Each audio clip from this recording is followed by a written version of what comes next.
Now, from how you prepare your morning coffee to how we shop to how we grieve, rituals affect every part of our lives. But just why do we rely on them, and what happens when they are disrupted? Is too much reliance on a ritual a bad thing? Well, joining us to discuss the good, bad and ugly of rituals is behaviour psychologist Padraig Walsh. And Padraig, you're welcome to the programme as always. And firstly, just to be clear what we're talking about, when we talk about rituals, what are we talking about? What are they? Rituals are slightly different from habits. Habits can be automatic, they can be unconscious. A ritual is something that we do purposefully, and they're intentional, they're imbued with meaning and purpose. So we can have something like a micro ritual, like you said, our morning coffee or our morning personal routine or how we prepare ourselves for exercise. But there can also be macro rituals, like you say, ceremonies, the births and deaths and everything in between. So they're designed to evoke certain emotions within us. That might be, the example of somebody going into a yoga studio. Collectively, we go in with a certain mindset, with a certain feeling, with a certain set of thoughts.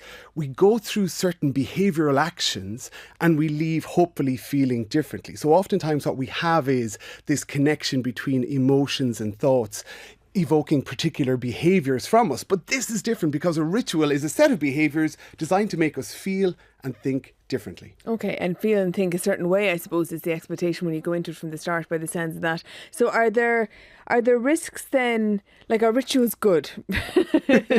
as a general sense, are they good for us? Rituals can be great. Rituals can help us. Like, Barack Obama had a series of suits that he would not deviate from, and he would lean on those because he said, there's too much for us to think about throughout our normal day. As parents, if you are a parent and you're trying to create rituals, they can be outstandingly helpful for creating that sense of security, consistency and safety around your children. Where you hear a child saying to you, I'm bored because everything is the same and it's always movie night of a Friday and we always do this of a Saturday morning.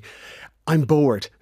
That's kind of a sign that you're doing a good job as a parent. That's the gift that we can give to we can give to our kids, without a doubt. We can gift, where we're creating ritual around things for them. For ourselves as well, it creates this sense of safety for us. It helps us to get into gear, to get into warm up phase.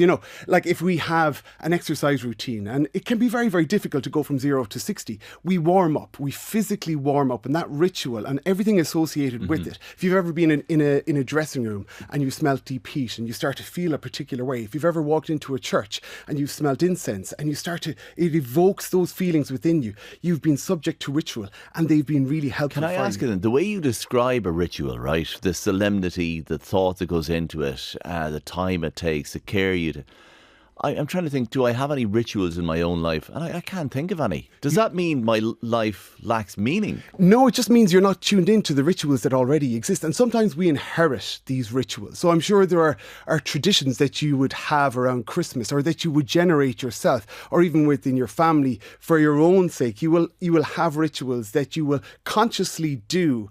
You may have consciously done them 10 years ago, 20 years ago, Cormac, but they have evolved and they remain as something that you lean on throughout the day. So like he goes out for tea now, for example. Yeah, but that's a habit though, isn't it? That's the question. So let me ask you this, right? You bring up the only one that I could think of, right?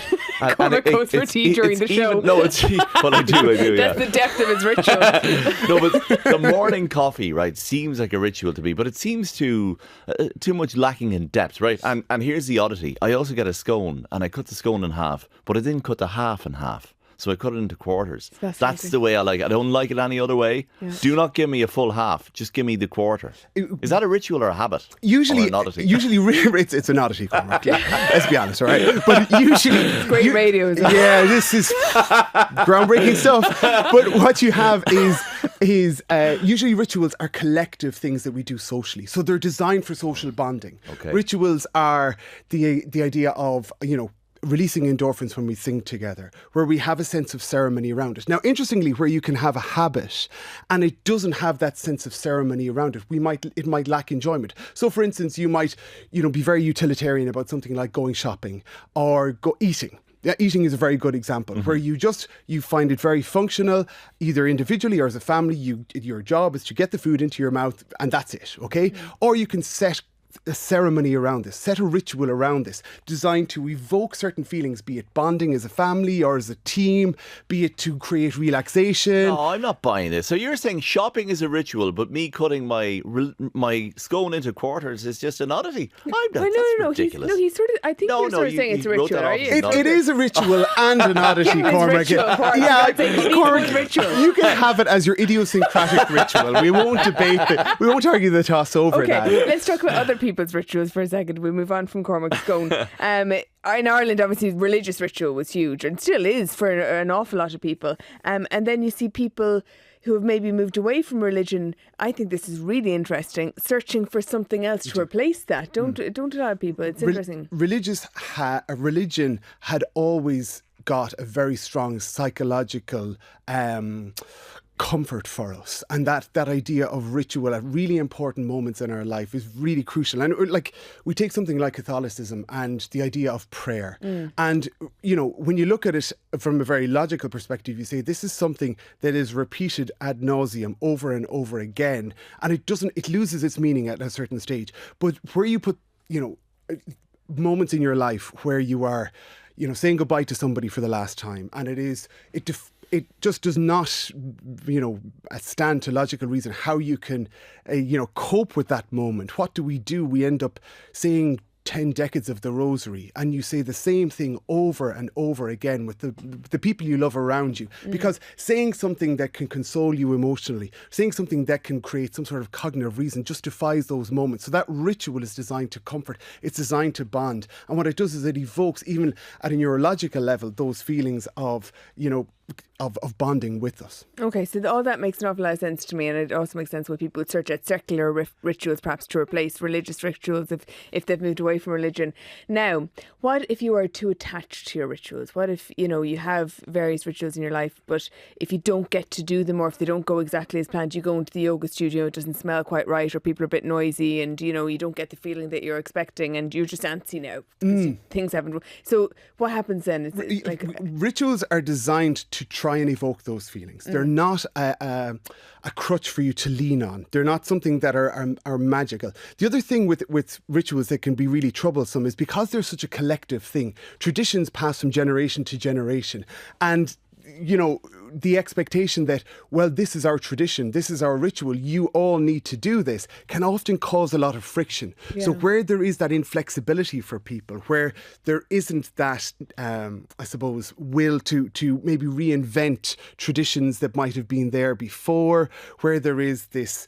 what should you do with that then? Because I know someone who has steak for breakfast with a glass of red wine every Christmas morning. And for breakfast? Yeah. Really? So this is, I suppose you call it more a tradition than a ritual maybe, but I don't know where the line is there. But it's very important to him, and he's been doing it, and his family have been doing it. But what if, like, I don't know, his children say, well, we don't want steak for breakfast, and that ritual ends here?